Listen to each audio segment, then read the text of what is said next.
ba ngày sau 3 ngày sau thì bọn ta sẽ tập hợp đến chỗ trại bãi đất trống nhà trường. Ta đi đây. 3 ngày sau. Đúng giờ đấy. Chúng ta bắt đầu vào việc.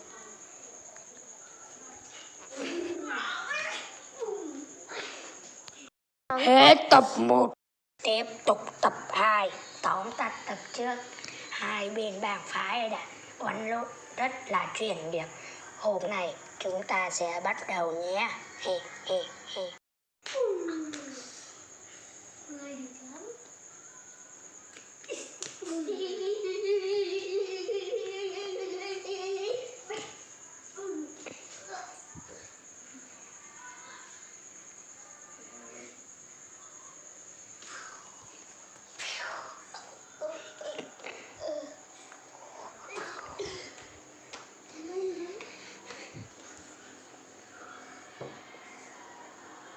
Đứng nghe vào.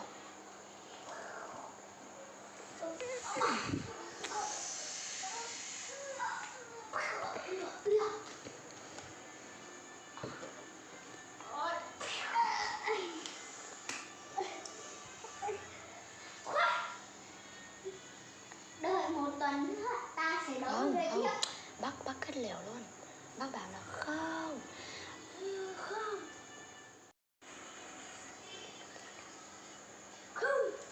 Đợi 1 tuần nữa anh ta sẽ đến trả thù ngươi. Vậy là đại ca đã thắng được chị đấy. Để coi 1 tuần nữa sẽ đấu như thế nào nào. Mời các bạn đón xem tập 3 ha.